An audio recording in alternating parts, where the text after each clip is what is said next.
Yeah. Chappell also went on to say that I've been in too many non-consensual physical and social interactions, and I just need to lay it out and remind you, women don't owe you shit.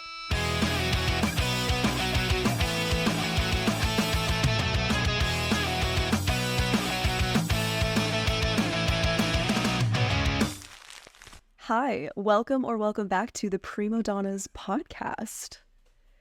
Hello, everyone. How are you? I am doing great. I actually have a busy day today after we're done this.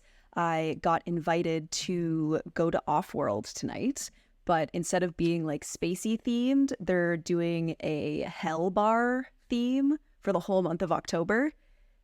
So I'm really excited to see what like decorations they have and how they've made it look like hell, apparently. So that is after my Lyra class tonight, and I'm pumped. The Offworld crew and the Stormcrow crew always just make the coolest shit. If you're in Toronto and you need a cool place to go, Stormcrow or Offworld is your place. I'm not familiar with this Offworld. Is it a bar?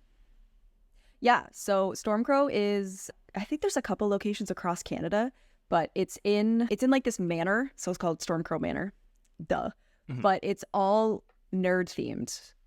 Like it's all of it has to do with like nerdy stuff. It's decorated really adorably, and Offworld is a more like classier looking kind of spot. It's like a little bit more upscale, where Stormcrow is a little bit more casual. What is the thing that they say on Housewives? Villa Blanca is the place where you take your wife, and Sur is the place you take your mistress. Oh gosh. Stormcrow is the place you take your wife. World is the place you take your mistress. Anyone also watches reality TV, but it's lost on me.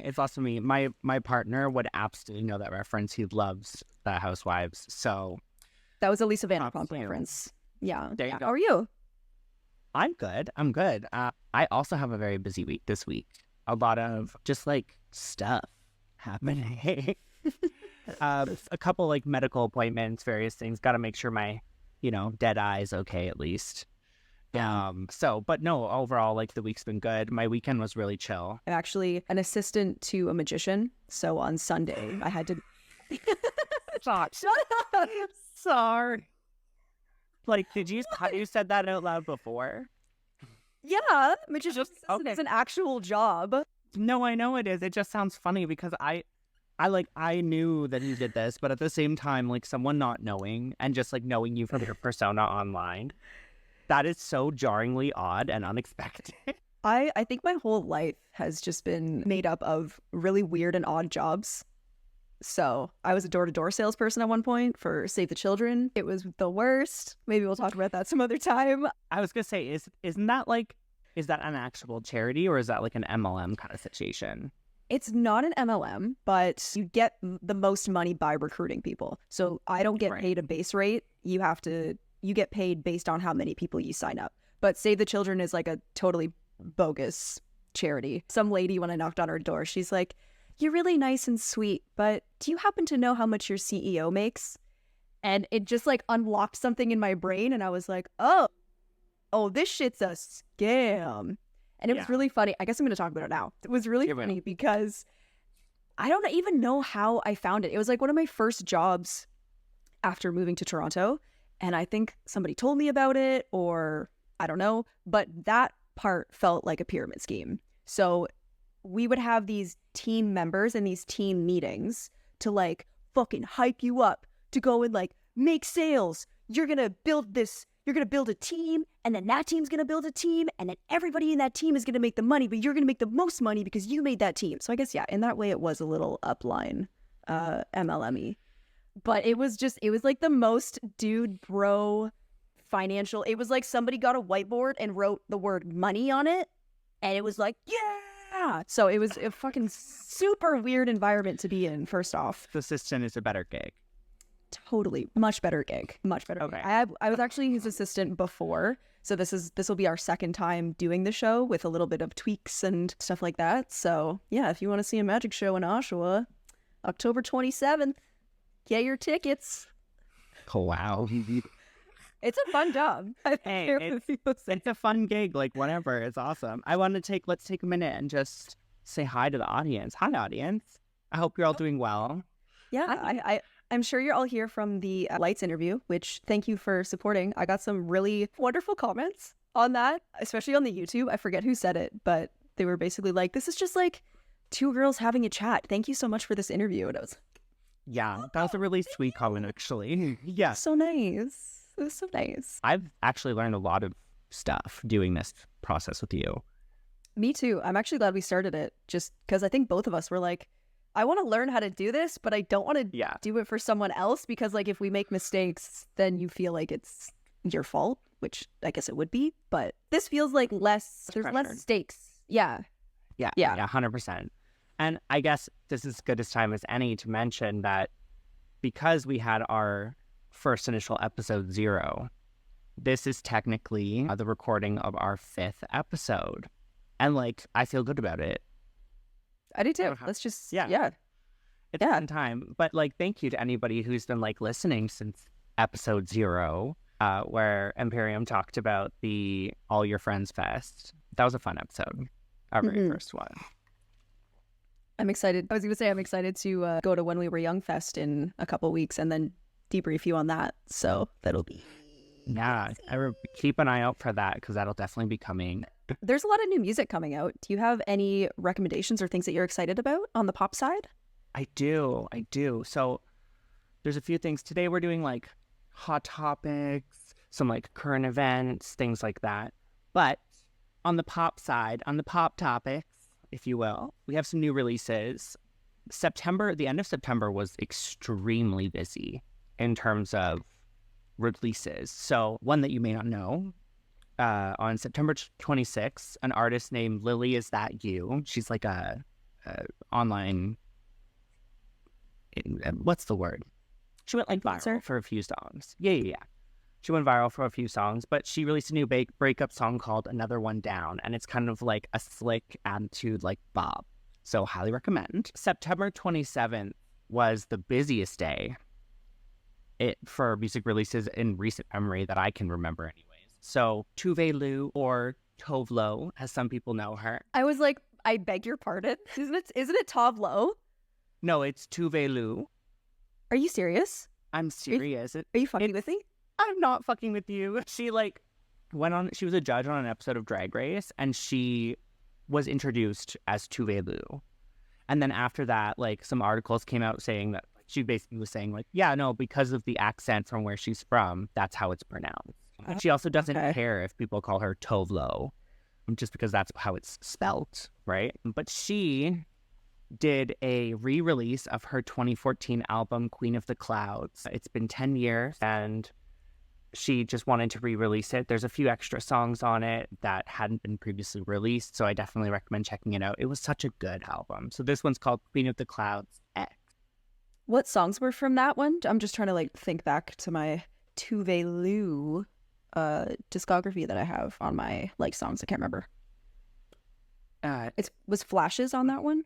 What was the album cover? The album cover was just her face. I'll pop it out here for those watching. But some of the songs, just like a bit. Oh, Habits wasn't on that one. Okay. Habits, yeah. And it's like kind of party music. But the one thing I noticed while I was like looking at the album and listening to it, her music is listed under alternative as the genre. Kind of unexpected because like I always thought of her as pop. But yeah, no, that's one of the releases on September 27th. Again on September 27th, a big one, Lady Gaga released a new album. This is LG 6.5 for everybody. It's called Harlequin. It's a jazz album that is written and performed from the perspective of her character Harley Quinn in the upcoming Joker movie. Which is a musical, by the way. A jukebox musical. I had no idea. Which one? Yeah. I'm not a musical person personally. I'm not a huge musical person either, honestly. I can respect it, and like my partner is very much a theater person, so I see it and hear a lot of it all the time. So I can like respect it and appreciate it, but it's not something that I seek out. Like I generally wouldn't think to go to a show if I had like a day off or something like that. But yeah, it's a jazz album though, so it's similar to the album she did with Tony Bennett a few years back. It's a companion piece to the film. but it's distinctly Gaga's creative work and not a retelling of the film's narrative or anything like that. She's simply writing an album from the perspective of Harley. The album's, like I said, it's referred to Lady Gaga or LG 6.5 because Gaga's reassured fans that LG 7, her next major studio album, will be a return to her pop kind of roots and sound. So that's kind of exciting. I've listened to the album. It's very theatrical. It doesn't actually have a lot of camp. It's actually quite classy. She has a very beautiful jazz voice. Mm-hmm. So, like, if you're looking for something that can kind of help you escape with a narrative to a different world completely, it's an interesting exploration of that sonically. So I do recommend it. On September 27th as well, our friend of the pod, Lights, released her song Damage. I listened to it a few times. It's actually damn catchy. And to be honest with you, the video, after like you talking to her and watching your chat with her and everything, the video like hit me a lot more than I think it probably would have had I not known kind of back pieces of it, and the fact that it's real hair. And it's a one take. It's a one take. And you can tell she gets like emotional in it. The face that she made when she cut it, like, I related to that so hard when I like buzzed my hair. Mm-hmm. It was amazing. It was so amazing. Yeah. Another September 27th release. This one's a little bit funny. It's early. It's early for this kind of a song, but Miss Kelly Clarkson has released... Don't you dare say anything. Are you going to say something about Christmas? A new Christmas song. I know. Rose, it's October 1st. It's Halloween 1st. I know, but she released You for Christmas on the 27th of September. Clearly, she's like trying to get ahead of it so that it can be like radio played on the holidays and stuff. I agree with you. I want a Halloween moment before we get to the holidays. It always bothers me when it's like the middle of October and they like put out a little Christmas section. I'm like, bitch, no. It's like, not. We get it. Nobody's going to forget about Christmas. There's a whole November before Christmas. Yeah. So like chill out a bit. Let me have my moment. And also, why does no one make Halloween music besides Ice Nine Kills? Like, there's new Christmas albums every year. Where are all the Halloween albums? Well, I feel like Christmas music is, like, especially classic Christmas music, it's kind of timeless, right? Whereas, like, it's all talking about the same shit, though. Oh, absolutely. But that's because it's, like, it's playing off all of the cliches around a very specific time of year, right? So there's cliches around this specific time of year. No, I agree. But I would argue that there are certain Halloween songs. Like, I would argue that Thriller is a Halloween song. Right, but like nobody's making modern Halloween music, you know? Like no one's like making a Halloween album. You know what I'm saying? The last one I can think of is Turn Off the Light by Kim Petras, her first album. Yeah. It was very like dark and scary. Which was great. That was like the hand with the really long nails, right? Yeah. Claw moment. Love that. Claw moment. Loved it. That's it for like recent releases on the pop side of things that I've had picked out for myself. For us, but I do have a couple upcoming releases as well. But do you have any recent releases like already out that you could add to this list? There was, I think it was Point North released World or Peace was a song on September 27th, and Craig Owens of Destroy, Rebuild Until God Shows, shortened down to DRUGS. They released an album called Until God Shows on the 27th. I haven't listened to it yet. I had It Follows on my release radar, and I did like that one. So I'm excited to dive into that one. And this one is actually a little bit older. This one came out in April, but Coup de Grace, which I had to look up how to pronounce before I said it, but I wanted to be correct, from See You Space Cowboy, which is a reference to Cowboy Bebop. But also, this album features Kim Dracula, Courtney LaPlante from Spirit Box, and Iris.exe. I don't know if they say like Iris X, because it's like, I don't know how they say it, but it's that. And you might know her features from the Bad Omens Concrete Jungle original soundtrack release that happened a little while ago. She did Nervous System, which is a fucking bop. I actually sent that one to you. Oh, if you sent it to me, then I probably heard it, but I just don't remember. Yeah. It It did not pass the inspection and make the playlist. I'm sorry. I believe I called it Vampire Nightclub when someone wears tiny sunglasses. I love wearing tiny sunglasses, so that's okay. Yeah, it's very like strutty. It's very that vibe. Strutty Vogue moment. Yeah, but the See You Space Cowboy album was really cool because Connie, the lead woman, referred to it as like a kind of a nod to A Fever You Can't Sweat Out, which I also made you listen to. Yeah. The Panic at the Disco album. Mm-hmm. I listened to the whole album front to back. We should like talk about that album because I would love to tell you. We will. I think we will. It was a good album. It was a great album. It's a little bit weird, but yeah. Yeah, it's totally weird. They're from Vegas, so like they were like 17, so they had to make something. But anyways, See You Space Cowboy, Coup de Grace was amazing. I would describe it as like theatrical hardcore if you are open-minded. If you like Dance Gavin Dance, Wargasm, or like I said, A Fever You Can't Sweat Out, I would definitely recommend giving it a listen. I really love music that I can't predict what's going to happen next because I consume so much music and I have a thing for patterns. I don't know if that's a mental thing, but we'll just glaze over that.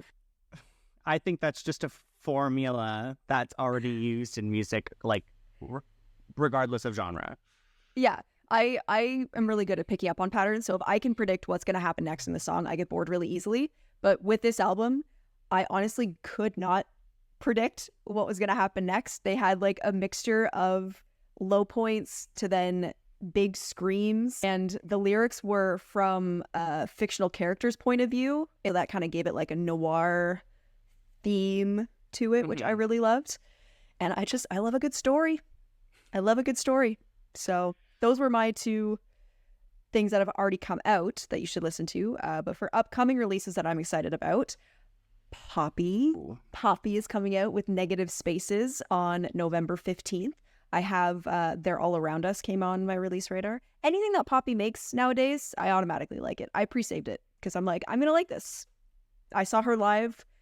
She opened for 30 Seconds to Mars, who we watched like 2 songs of and then left. But Poppy was great. Poppy was fantastic. So I hope she does like a tour and I hope she comes to Canada again because I would be fucking sick.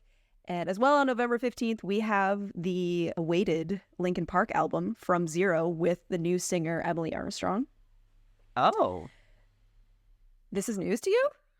Yeah, girl. I don't know. Oh my God. Man, my algorithm has had Emily Armstrong on it for a while. For mostly bad things, unfortunately. But yeah, so Linkin Park is a new singer. Her name's Emily. To replace the old singer or to replace Chester? No. He's died, right? Okay. He died. I did. Yeah. I knew that. Yeah. So she's replacing him. There were definitely some like polarizing opinions about this. I was kind of on the side of just make a new band, personally, because like there's just the shoes are so big to fill.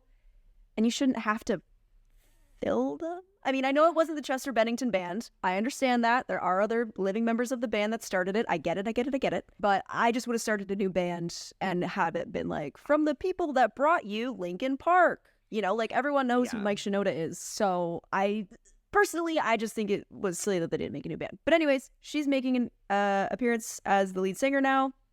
People love it. People hate it. She's very talented. So... Okay. I'm excited to hear it, and that's my thoughts on that. Yeah. Oh, and the last one, The Plot in You have Volume 3 coming out November 8th. I fucking love The Plot in You. I'm not familiar. You'll have to send it to me. You wouldn't like him. Oh. Well, they have like some softer stuff, but he's a screamer. I don't like mind screaming if I'm in the right headspace to like have a mental breakdown or something. Then like the screaming, I'm like, give it to me kind of a thing. Oh, then yeah, you tell me. Like Feel Nothing is one of the best songs to listen to when you're like super upset. Just the way he delivers, I feel nothing for you. Like I can't do it. He just does it amazing. But it's so good. It's so good. So I'm excited for The Plot in You Volume 3 on November 8th. And those are all the releases that I have written down for now. But I'm sure I'll find more. Tell me. I have one. It's a little more it's actually a little bit sooner than all the ones you've mentioned, but on October 18th, the lovely Miss Kylie Minogue is releasing Tension 2, the second part to her popular 2023 album, Tension. Current singles that are currently available and you can actually go listen to right now are Lights, Camera, Action, and the pop bop My Oh My with BB Rexa and Miss Chuvelu or Chovlo. And she says her name in this song. So if you want proof of how to say her name, you can go hear her verse and she says her name. Other features on this new album that's upcoming but haven't been released yet are The Blessed Madonna, Orville Peck with Diplo, and Sia. So I hope that it's going to be good. I mean, I personally love Kylie. I love anything she does. So I know I'm going to padam my way all the way to her concert at some point. But yeah, no, she was in Toronto like half a year ago, maybe a year ago.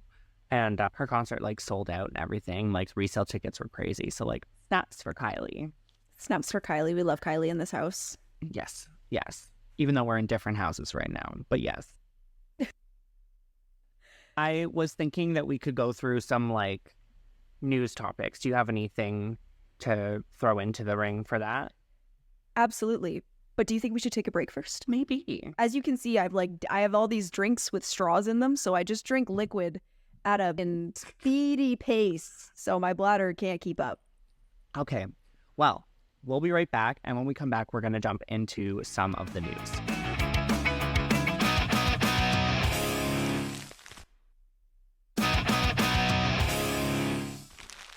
Let's dive into some news that's been happening kind of in the music world. So if you haven't heard, Frances Bean Cobain and Riley Hawk had a baby together.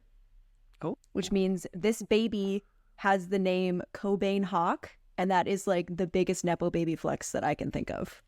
Well, yeah, because like the Cobains obviously were extremely famous for their music, right? His music. Mm-hmm. Nirvana. Yeah, sorry, I drew a blank. My apologies. He was very well known for Nirvana, obviously, and very successful. And then the Hawk Dynasty, like there's video games, there's like the X Games stuff he did, and like one, and yeah, so like that's two huge families just being like. And it like encapsulates the entire 90s era in a child that wasn't even born in the 90s. Yeah, like that child is gonna have to make a decision. Like that child's not gonna have to do anything. No, that child's not gonna have to do anything its entire life. It could just do whatever it wants. Well, yes, but it would be interesting if like they adopted the like style trends of like the 90s when their parents were like big. Well, the 90s trends are like happening now. The amount of teenagers I see in baggy pants and crop tops, I'm like, yes, please bring baggy pants and crop tops back, because that is the most comfortable outfit. Little shirt, big pants, big fan. Love that outfit combo. I get where you're coming from, but I have one exception to that rule that I don't like. And it's not 90s fashion, it's actually 2010s fashion. It's 2000s fashion? Sorry. No, I'm talking about the like b-baller aesthetic with like the baggy gym shorts that are really long, like go like below the knee, and they're always shiny. Mm-hmm. Yeah, you know what I'm talking about? I never got into that, but I don't like it. Do love the Limp Bizkit shorts, where they're basically the long shorts, but they're denim or like cargo pant material, like a khaki. Yeah, okay. They go below the knees. It's ridiculous. I love it. I think that trend is like not attractive, but I'm more behind it than the like shiny basketball outfits. Yeah. It's with like the tank tops that kind of like this one I'm wearing, but it's like a jersey.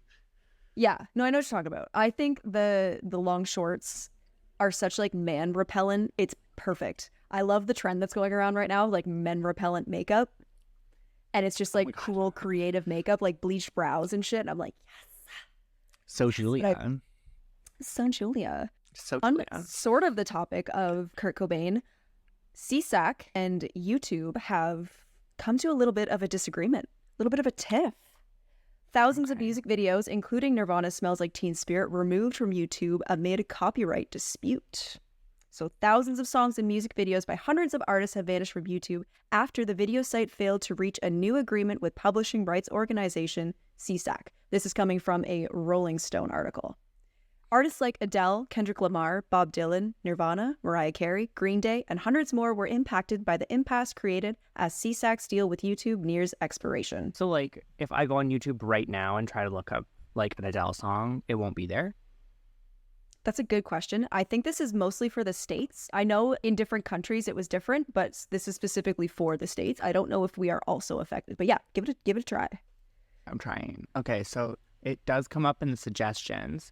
And yeah, it is here. So, wow. Okay, so Well, Canada's hold on. fine. It's just the US. Interesting. I didn't even know that there was, like, a music recording rights group that had the power to do something like that. Like, I thought that most, like, advocates for rights and creative content and things like that were, like, charities or nonprofits. But this is actually, like, a for-profit organization. I also thought it was the label's responsibility to do any of the kind of like publishing stuff, but apparently there's like other people involved, so it'd be a cool thing to learn more about. But yeah, if you live in the States, sorry about it. Sorry about it. I hope you guys get Adele back sometime soon. Like, I'd be Hello. rolling in the deep without her. It's me. Right? She's just like, I was gone, but now I'm back. Anyway, I'm not going to try singing Adele. No, why not? No, I'm good. Do you have any more stories, or can I throw a couple in? You can throw a couple in. Okay. So, we're diving into some controversy, if you will. Ariana Grande was recently featured in a Vanity Fair interview with her co-star for the upcoming Wicked film, which I'm actually quite excited for, to be honest with you. I saw a trailer for it, and it looks really good so far. It's another musical. Yeah, but like in film format with Ariana Grande, I can get behind it a little bit because she's like pop diva, you know? She's breaking, like, break free. Hello. Yeah, So if Fall Out Boy made a musical, I would watch it, so I get it. right, okay. So I'm interested. Plus, I also know that like Ariana and her co-star for the lead for Alphaba are very passionate about the original play and musical. So I feel like they're going to like do it justice. So I'm looking forward to that. However, something in the interview came up. She defended her boyfriend, Ethan Slater, who, if you're not familiar, he previously played SpongeBob on Broadway. Yes. Which is like the lead in a Broadway musical. Like that's a big deal. But the fact that he's playing SpongeBob, he gets clowned on a lot, right? Well, and also he had a wife and baby. Yeah. Well, here's where the controversy comes in, right? So it was alleged that their relationship began before Ethan was separated from his wife. And Ariana denies that and says that the narrative around his character is like the complete opposite of what he actually is. So she defends his character, and it's kind of the first time she's ever publicly really like come out and spoken about it. She's, in her most recent album, there are a few songs like Yes and, for example, that seem to allude to the situation, but perhaps like for marketing. Break up with your boyfriend, I'm bored, or girlfriend, I'm bored. Well, that was last album cycle. So my mistake. Yeah, that was last album cycle. This new album cycle is the Yes and, where she's basically trying to be like, yes, so what? And what are you gonna do about it, right? So like, and I respect her for like wanting to have privacy in her like personal romantic relationships. That's totally reasonable in my opinion. But interestingly, the article from Vanity Fair was released just as Ethan's divorce was finalized. So anyways, I mean, that's a little piece of entertainment tea and news for you. And you can go read the full article. He should have either a giant penis or a great personality, because he does not have the looks. I'm sorry. I'm just going to say it. Ariana Grande is a little sweet cherub baby angel from the heavens, and he's SpongeBob. Yeah, and there's also like, like the social media warriors and detectives have like done their duty and basically found evidence to suggest that like he did, in fact, start having a romantic relationship with her before he was done with his ex-wife. So, like, I don't know. I'm not going to comment too much. I feel like we shouldn't dive too deep into it because it is, like, her personal life. It was just, like, an interesting little, like, article I found. And so I was like, and, like, that might be interesting to talk about. But a little update there. Good for them, I guess. Like, if they're happy, woohoo. It does suck for his ex-wife, though. Try to SpongeBob laugh. Oh my God. Yeah. Dead. Deceased. I'm gonna die. So yeah, and then another odd one for us. So Kanye West, his name is Ye now. He goes by Ye now. So anyways, Ye announced a new album called Bully, and he debuted a new song called Beauty and the Beast at a listening event. The listening party where he debuted this new song and announced his new album was in China at Wuyan River Stadium, but this new album would mark the return of his solo music since 2021's Donda. And apparently, from an insider, the Beauty and the Beast song that he debuted at this listening party was actually like a cut song from Donda. So it'll be interesting to see if you're a Kanye West fan, it'll be interesting to see if his new Bully album will have a similar kind of sound to Donda or if it's going to be different. So we'll have to wait and see. Well, it's too bad that Beauty and the Beast was already mastered and perfected by Justin Bieber and Nicki Minaj. So well, that's Beauty and the Beat. Fuck. Yeah, sorry. Like, I have the pop knowledge, so it's okay. I forgive you. No, I thought it was Beauty and the Beast, but it is Beauty and the Beat. Now that I'm thinking about it, you're right. And you got to keep an eye out for Selena. Can I put you on the spot right now? Yeah. Do you know that rap from that song? Like, would you be able to recite it? I think I do, but I would need to, like, really quickly. Oh, no, that's not it. Oh, no, 2 years ago I renewed my license. That's not the one, but... It is the right one. No, it's not. That's not Beauty and the Beat rap. I just feel like if anyone could do it, it would be you. I feel like you're setting me up for, like, a very, very viral and unfortunate clippable moment, but that's okay.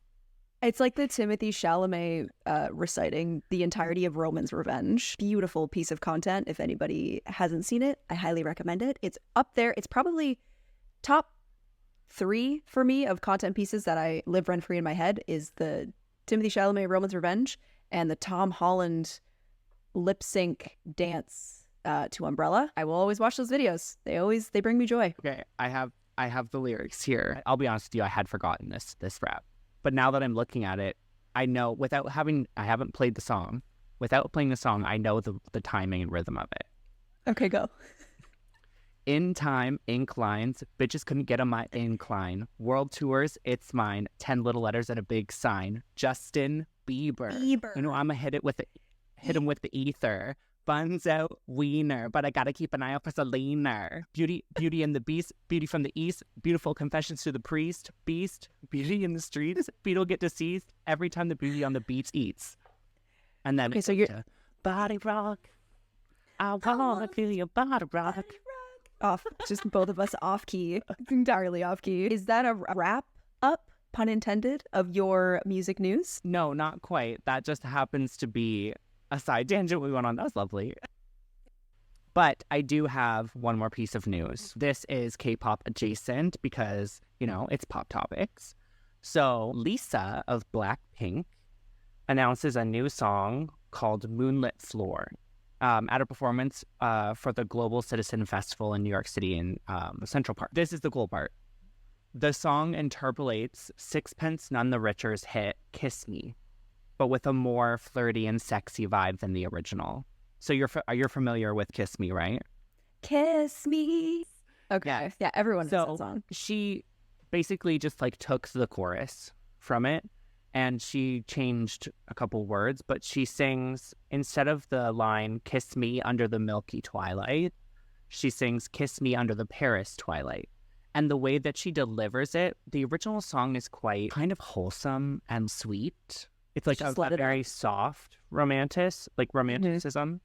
Whereas Lisa, she doesn't slut it up, but she definitely there's nothing wrong. It's a little bit more fun and flirty, right? Okay. A little less sweet, more So it's not super sexy or anything like that. But yeah, it's really exciting. The song is set to release October 3rd. So by the time this episode comes out, it should be live. So make sure It you should go be listen live. to it. Speaking of K-pop, on Netflix, I am watching Popstar Academy, Cat's Eye. Ooh, I don't have Netflix, so like, is it good? I've heard it's good. It's so good. It's so good. Netflix knows how to keep you invested in things. And I love a good documentary series. I also love competition-based stuff. I love performance-y stuff. So seeing this all come together and watching all of these like professional figures in both like the dance world and the K-pop world, the one person that is there is like the choreographer of BTS. Oh, work. Arguably the biggest boy band in the world. So for anyone that doesn't know, Popstar Academy is this documentary of them making a global girl group, and it's amazing. It's so cool. It's wild to see like all of these personalities come together and watching them train for a year and then eliminate them and then bring in new people and having that energy switch. And like now they're going public for the first time and they don't know that it's a survival show and that their fans are going to be the ones to like eliminate them and shit. It's crazy. It's crazy. Yeah. I heard about that process through like the rumor mill and stuff before the show debuted. But I've listened to the album from the group that's since been formed. And I really like some of their songs. So, if you're into K-pop, you really would prefer a song that's like mostly in English so you can understand the like narrative and story.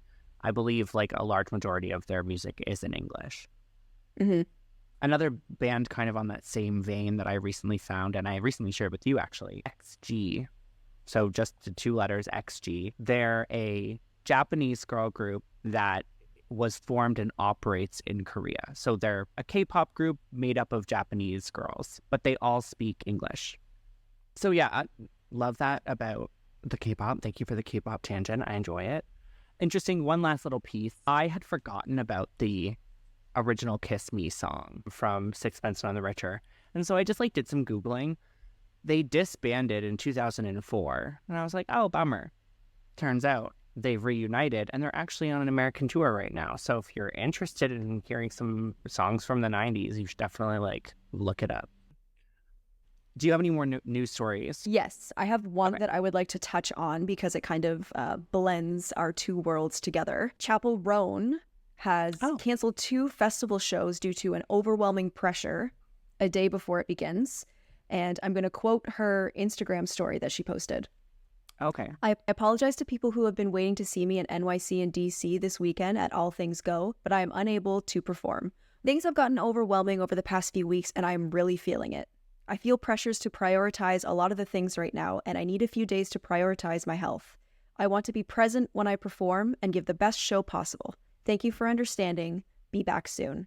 So if anyone has been kind of keeping up with this, I'm not going to say drama because it's not drama, but fans are getting really parasocial and obsessive, and it's turning into stalkerish behavior, and it's affecting not only her life, but her family's life.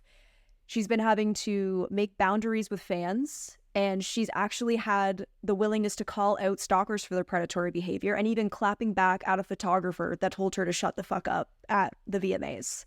One, people need to stop being fucking assholes to people in fame. Like, I understand that that's what comes with the territory when you get famous. Well, no, why? These people don't owe you this. They don't owe you parts of themselves. They're making music. They are making art. They are a persona, a version of themselves that they need to be for this industry. So, being able to separate yourself from that and become into that character, they don't owe you anything. And actually, Tyson Ritter of All American Rejects came to her defense saying she's right and everyone else who disagrees is wrong. People forget that you offer your music and you don't offer your companionship. Chappell also went on to say that I've been in too many non-consensual physical and social interactions, and I just need to lay it out and remind you, women don't owe you shit. I'm not afraid of the consequences for demanding respect. And I think that is so fucking powerful for her to say. Yeah. And it probably took a lot to get out. Because think of all of the shit that's happened to all of the pop stars in the past. Britney's meltdown is one of the bigger ones. Yeah, 100%. I had heard about this over the past month. This has been like kind of a little bit of an ongoing saga since around the end of August. I looked into it and I actually found a timeline and saw it. I'm not going to go through it necessarily, but it seems as though she's struggling. And I think that her taking the time to care for her mental well-being is a really, really smart and mature idea and Absolutely. a good choice on her end. I did read that the All Things Go music festival that she ended up canceling at released a statement saying that like ultimately health comes first and that they supported her. But it's brought up these questions online from her fan base or from people not necessarily even within her fan base, but that are hearing about this situation and have thoughts. And she's getting accusations of being ungrateful, of being, overly sensitive, of basically like you signed up for this kind of a thing. Bullshit. Well, it's kind of a repetition of behavior in the sense that like I'm sure many a celebrity prior to Chappell Roan experiencing this and expressing this have encountered something similar. And the world has just told them like, well, that's just part of the job. Sorry about it. Suck it up. Deal with it. Yeah. And so they just don't talk about it anymore because it's always received negatively. Like they're unappreciative of their audience because ultimately their audience is what earns them their money and their wealth. Right. But I've become a fan even more just from seeing her stick up for herself because that was probably a really fucking hard thing to do. You have all these people that come and support you and you want to bring your best self forward. You want to take as many pictures with fans as you can. You want to be that positive person or that figure that they've built up in their head. I totally get that. But some days are just not gonna fucking be that. Like, especially someone who suffers from mental illnesses that she's disclosed a couple of times. I know she suffers from severe depression. I know she has bipolar 2. Coming from someone who also has depression, some days you don't even want to fucking be a person, let alone have to put on this mask to then be someone in a position of fame. Yeah, and also like, an argument that's often made against celebrities, especially when they make like a big image change or do something slightly controversial, there's always like the kind of social pressure of like, again, this is what you signed up for. And this is how it's just like always worked. If you didn't want that, then you shouldn't have like sought out fame. Being an artist in any form, but music artists especially, often attain fame if they see success with their art. And I feel like that is different than like a famous painter or like, even a famous actor. There's like a level of like sensationalism because people connect so deeply to the artwork that they create. You know what I mean? Yeah, but they have to remember that they're people too. Like 100%. You can like just keep it with the music. If it always brings up the question for me, if a man did this, would we fucking care? Or would we just be like, oh, typical rock star behavior and just brush it off? It's because she's a woman and a queer woman that everybody's trying to dogpile on this and be like, oh, she's ungrateful. Oh, well, you should have thought of this before you became famous. It's like, no, this woman's been working for a decade, maybe over a decade. And now all of her hard work is starting to blossom into the career that she's trying to make for herself.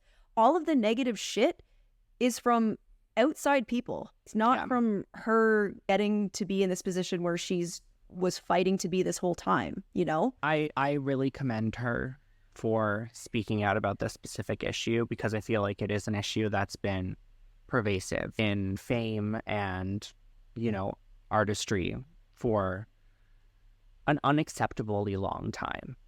You know what I mean? Like, I think back again, like you mentioned Britney earlier. I think back to those days and like what the standards were for just like following celebrities around, like paparazzi and stuff like that.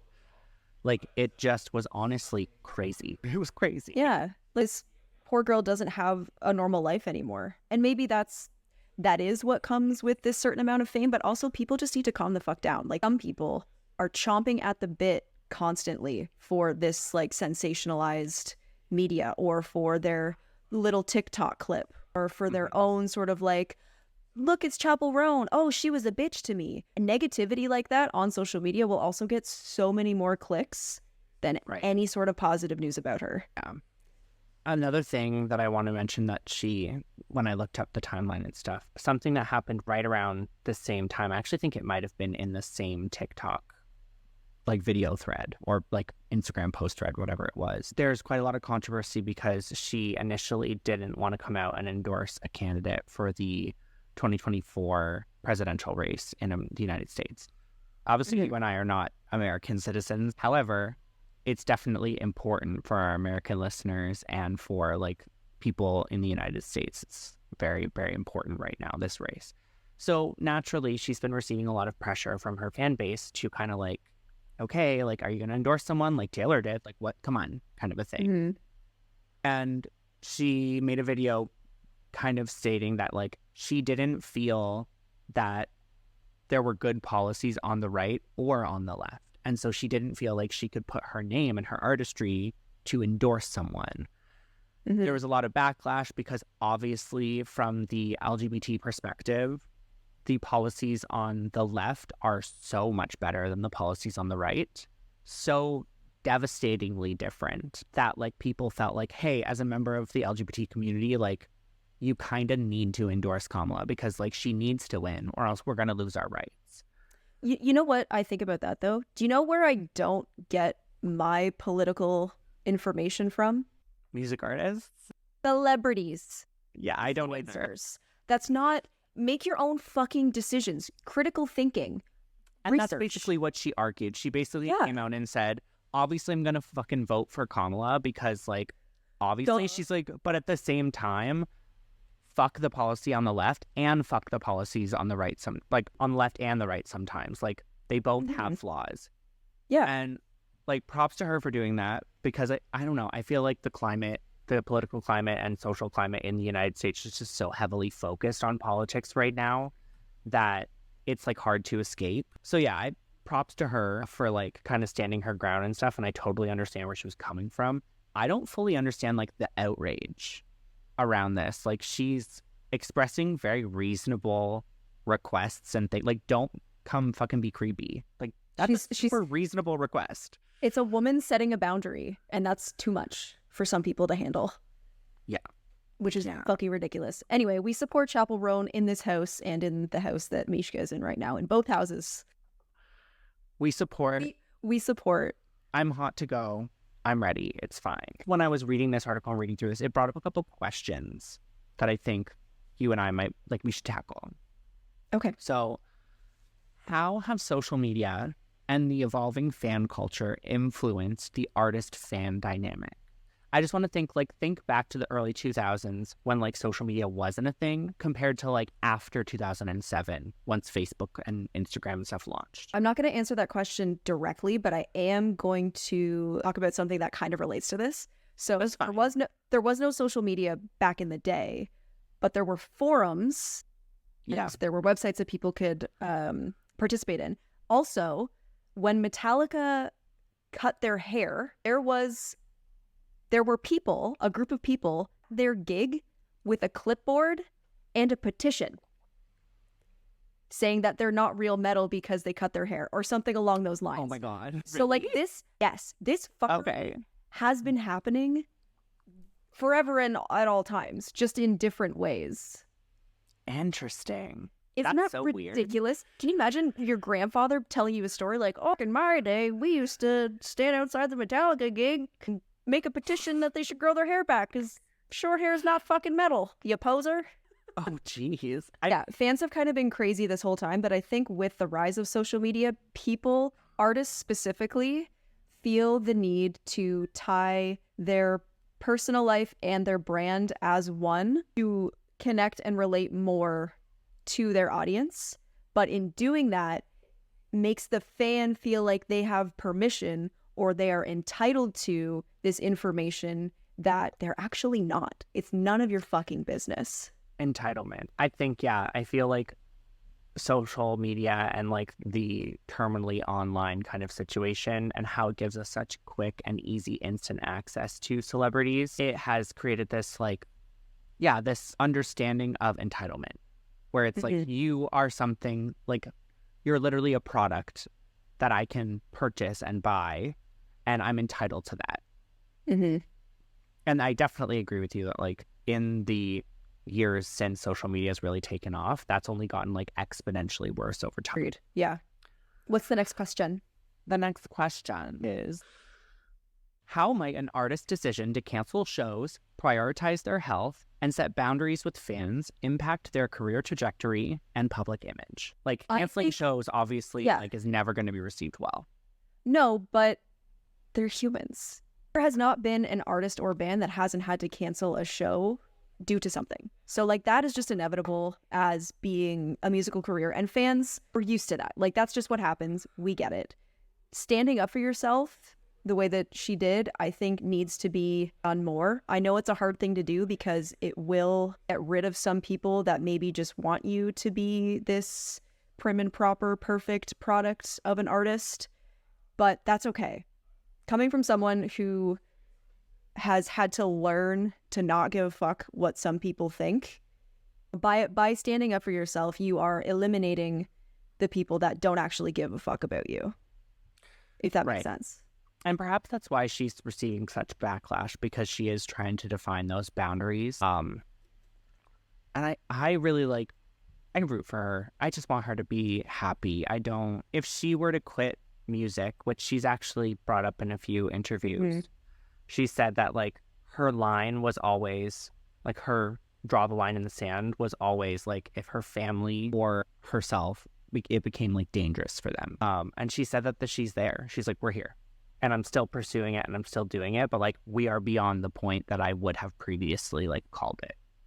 Yeah. So like, even if she was to step away from music to kind of just like recenter herself and take a little bit of a break, if that's what she needed to do, I would be supportive of that. And it's really, really difficult to handle. And I think it's clear that like the majority of the human population doesn't fully understand the impacts of severe mental health disorders can have on you, like something like bipolar 2 or something like chronic severe depression. It's debilitating at times. So I really do feel for her. Given the fact that she's come out and spoken openly about her mental health, I think that's a wonderful thing in terms of awareness. But I've also seen that like it almost seems like the comments on her posts and whatnot are like targeting her with negativity simply to try and get a rise out of her. Oh yeah, you can't, at a certain point you shouldn't read the comments. No. Like you can't, because these people have no fucking idea what it's like to be in your position. It's easy for them to sit on the toilet and write their hate comment from a private account with an anime profile picture because they have no fucking idea. Yeah, so, or a picture of their dog or something. It's, or with the be kind, love yourself in the bio. Christian dad. Like, it's always those folk that has the most to say. But yeah, you can't read them. I think this is going to inspire a lot of other artists. By her doing what she's doing, it will hopefully give permission to the other artists to maybe come forward and say no, or no thank you, set a boundary. Yeah. Because the more people that are able to do that, the more change hopefully that we'll be able to see. Because unfortunately, people will not stop being creepy. People will not stop being fucking annoying. So to combat that, you have to just allow space for people to say no or to create a boundary. Yeah, 100%. In lighter news and on a different topic to kind of wrap this up, Jazz Zap, Jessica Conrad, and I released a very silly video on Instagram today of The Secret Life of Emo Wives, which is a parody of The Secret Life of Mormon Wives. So if you have the niche interest of reality TV and elder emo nonsense, you should check it out on my Instagram. And I saw the post. It's actually kind of funny. So good job. Thank you. Thank you. Like for part 2. Oh God. I guess I'll do my own little promo here. I've officially amalgamated all of my social media handles so that they're Premo Donnas related. So you can find me on all social platforms under Premo Donna Mishka. That's my YouTube, TikTok, Instagram. You'll be able to find it. It's a drawn, illustrated face of mine skeleton face. I'm actually thinking about redoing it, but with my patch. Definitely So we'll have to see. Anyways, thanks for tuning in. See you next week. Bye.